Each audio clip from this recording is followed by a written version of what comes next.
Skeptics Review, the Bible, by John Smith. Exodus, chapter 9. Next the Lord told Moses that if Pharaoh still refuses to let the Israelites go for their 3-day animal sacrificing festival, which of course he will, as we already know, then the Lord will bring a terrible plague and terrible disease on Egyptians' livestock. So in fairly predictable fashion, Pharaoh says no, God inflicts his current plague, so fool me once, shame on you, fool me, what plague are we on? You get the picture. Except that God is making Pharaoh say no all the time, so it's really not Pharaoh's fault if you think about it. Hey, I'm using that excuse from now on. God made me do it. What do you think?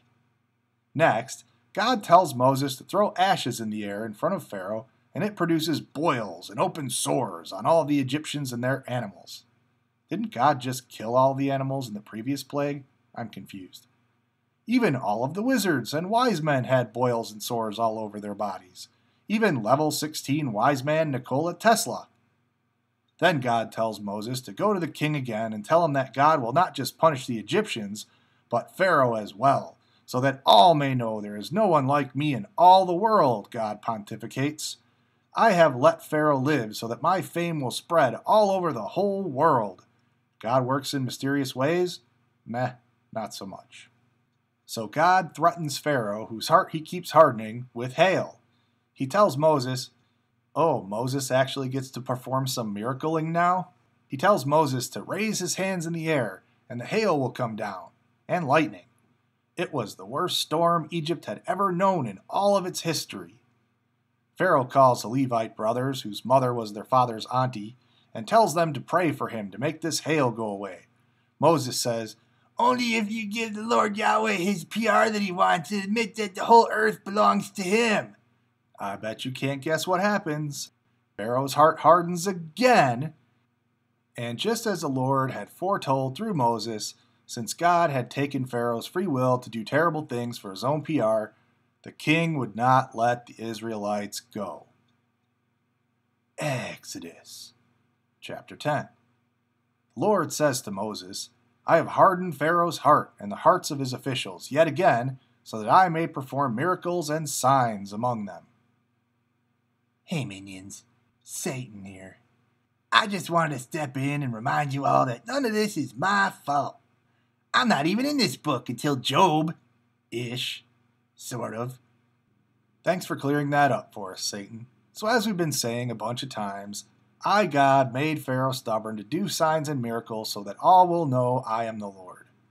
Pharaoh's officials finally come to their senses and try to convince the king to just let the Israelites go on their stupid 3-day festival already.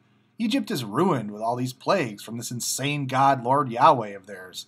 So Pharaoh asked the Levite brothers, whose mother was their father's auntie-wife, Pharaoh asked them, you can go, but who will you bring with you? Moses responds, children, old people, sons and daughters, and our flocks and herds. Pharaoh responds, nope, you can't take your kids, just your men, that's it.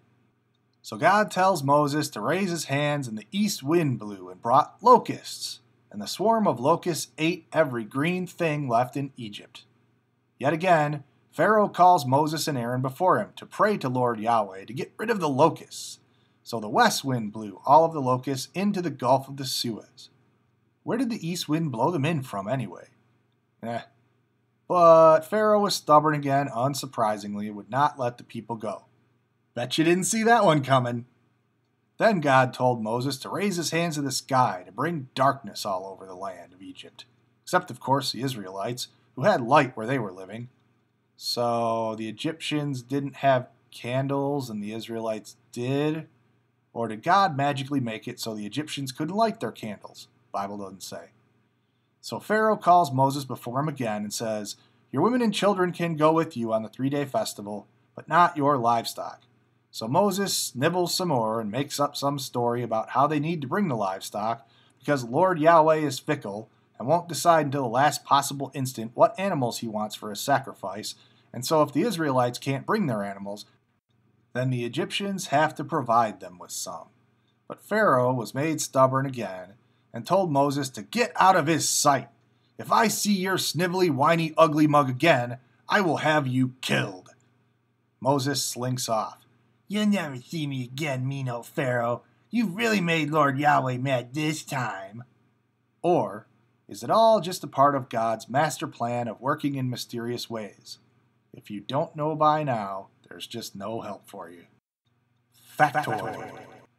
The phrase God moves in mysterious ways is not actually found in the Bible. It is from a popular hymn, God Moves in a Mysterious Way, written by William Cowper in 1773. And I found this in a book called The Call of God by ex-preacher.